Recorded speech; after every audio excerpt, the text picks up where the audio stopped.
자, 그 다음 대운으로 넘어가 보겠습니다. 정미대운에 들어오면 이 2005년에 이제 그 CEO직에서 물러나게 되고요. 이 이후로는 카이스트 교수를 하고 그 다음에 서울대 융합기술대학원 대학 원장의 직위를 이어가게 됩니다. 언제까지? 정치에 입문하는 2012년까지. 신기하죠. 어떻게 이렇게 10년 대운이 바뀔 때마다 새로운 도전, 새로운 모습을 보이는지 참 분명히 누군가 옆에서 운의 흐름을 봐주시는 것 같아요. 자, 한번 보겠습니다.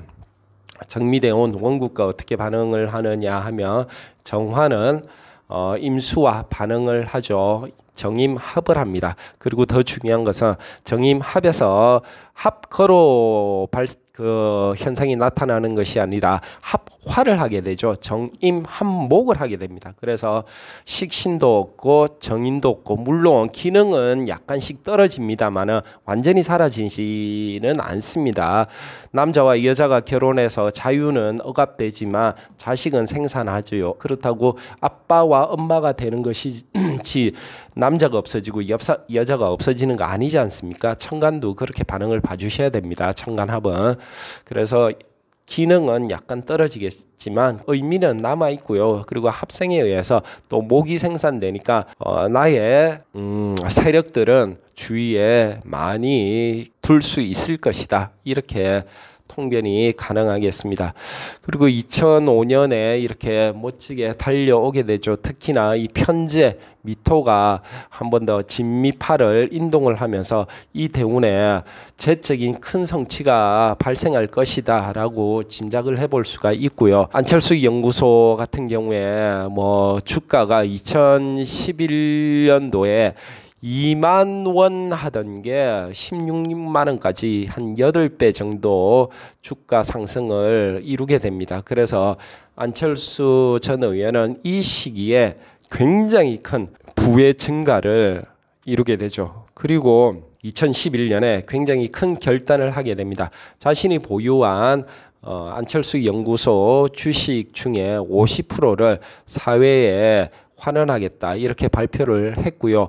실제로 보유 주식 372만 주 중에 186만 주를 출연을 하여서 안철수 재단을 만들게 됩니다. 그 중에 86만 주는 시장에서 매도를 해가지고 현금 930억 5,200만 원을 현물로 출자를 하게 되는 굉장히 놀라운 모습을 보이게 되는 것이죠. 당시만 해도 삼성 회장 그리고 현대 회장 다음으로 그 안철수 의원이 많은 자기 자신의 그 재산을 공익재단에 출연한 것으로 이렇게 조사가 되었습니다. 정말 멋진 남자지 않습니까?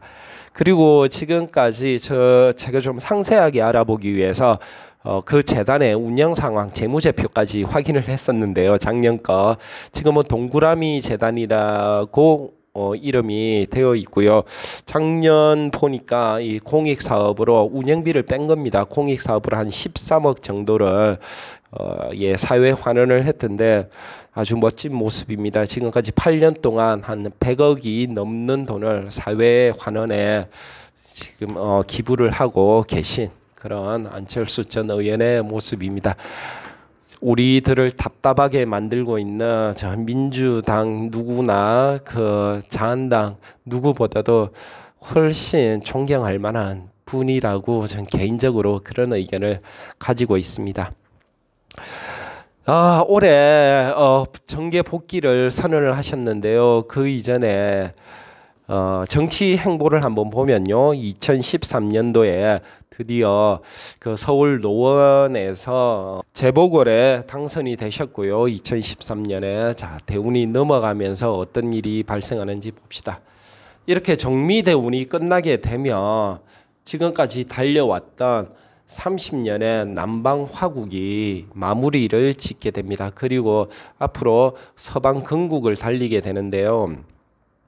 이렇게 서방 건국을 달리게 되면서 인생은 완전히 뒤바뀌게 됩니다. 이미 대운에서 그렇게 예정이 돼 있어요. 자, 지금까지 을경합을 하면서 항상 어떠한 미미한 존재, 느낌상 존재로서의 작용만 있었던 이 시간에 경금 정관이 서방 건국을 들어오면서 드디어 실체화되는 겁니다. 기운만 있다가 실체를 만난 거죠. 그래서 이 대운에 들어와서 시간 정관은 드디어 안철수 의원의 인생을 크게 움직이게 되는 그런 현상이 나타난다.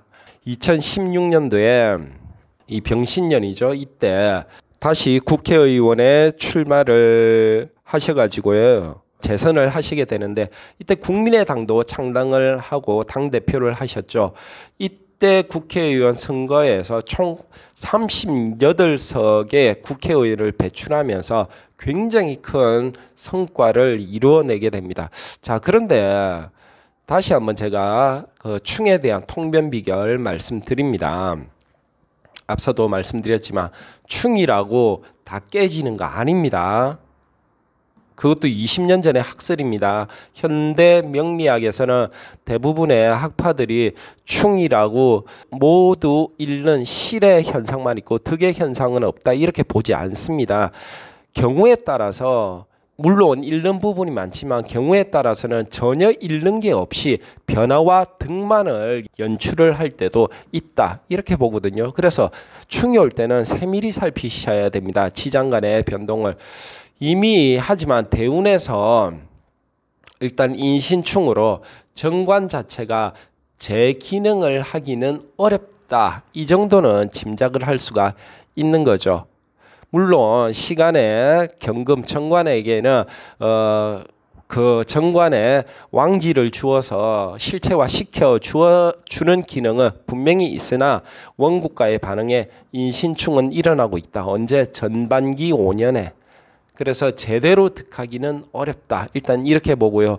세운을 살펴보면 다시 2016년 병임충 아까도 보여드렸던 그 모습 그대로 나오네요. 병임충이 나오면서 병임충이 아니죠. 이미 병을 극하는 거죠. 그냥 그 수극화 이렇게 되는 겁니다. 그래서 상관이 정관을 원래는 극해서 관적으로 굉장히 안 좋아야 되는데 상관이 그 기능을 상실하면서 이 신은 살아남았고요. 인신충으로 이는 깨어지지 않습니다. 아까하고 똑같죠. 신은 깨어지나 신중의 지장간들은 하늘에 천간에 떠올라서 천간과 반응을 한다고요. 그래서 어떻게 된다? 신중에 무임경이 있는데 경금이 떠올라서 을목과 합을 해버리죠. 내가 가지게 되는 겁니다. 결국에 뭘? 경금을 가지게 된다고요. 신중 경금을. 그래서 이때 2016년에 당선이 되는 거죠.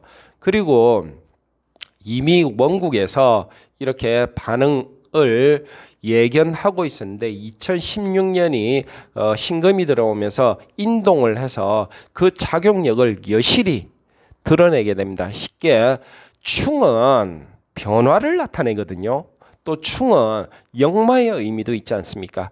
그래서 이 변화를 충이니까 급격하게 이루어낸다는 거죠.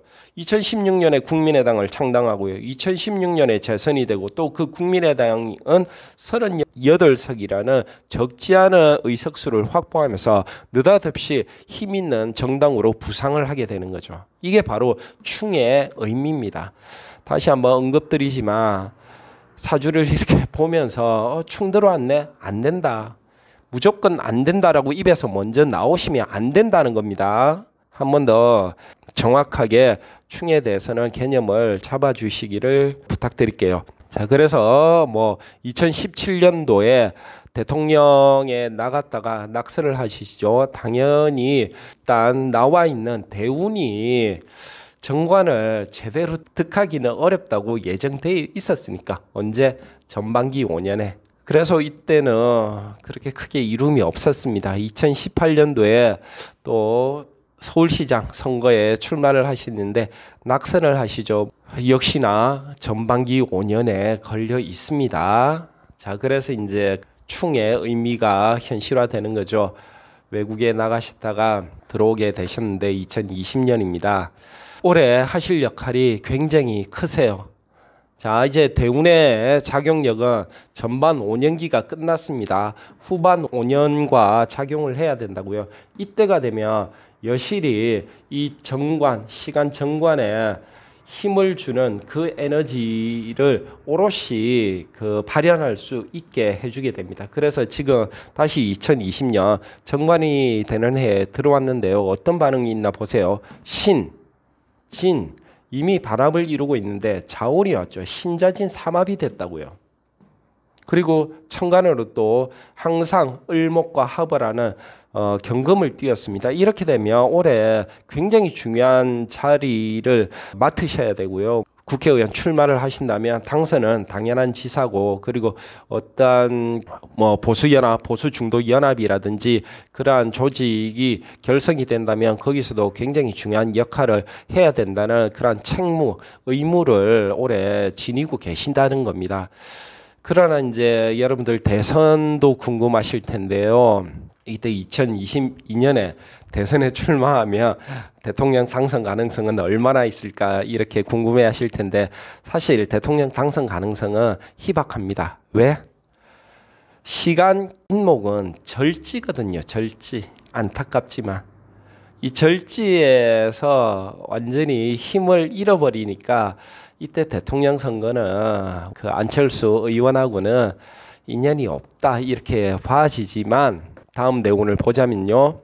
기후대운에 넘어가서 2027년에 대통령 선거가 예정이 되어 있습니다. 이때가 되면 유금은 완벽하게 시간 경금에 뿌리가 되어 가지고 저 시간 경금은 관왕을 득하게 됩니다. 밑에 원국 지지와도 반응이 없지 않습니까? 온전하게 작용을 한다고요. 이 지지 유금은. 그래서 2027년에 만약에 대통령 선거에 나가시게 되면요, 역시 일지 항상 나한테 좋은 작용을 주는 토가 와 있고요. 그리고 정화가 정임합을 하기도 하고요. 그래서 좋은 반응으로 2027년에 대선에 출마를 하시게 되면 대권을 거머쥘 수 있는 가능성도 매우 높다. 이때가 되면 나이가 66세인가 그렇게 되시던데요. 그동안 2020년부터 2026년까지 앞으로 남은 7년의 기간을 정치권에서 많은 역할을 담당하시고 중요한 위치에서 이 바른 정치 이끌어 나가시면서 세력을 좀 만드시고요. 그렇게 해서 2027년에 대선에 출마해 주시면 좋겠다라고 하는 게 저의 견해가 되겠습니다. 이것으로 안철수 의원의 사주로 분석해 본 정치의 흐름 그리고 통변 비결이었습니다. 300분 매우 감사하고요. 여러분들 학인들 좋은 공부거리 연초에 제공받았다. 밑에 댓글 좀 부탁드릴까요? 네, 감사합니다. 다음 영상에서도 좋은 내용 찾아뵙겠습니다.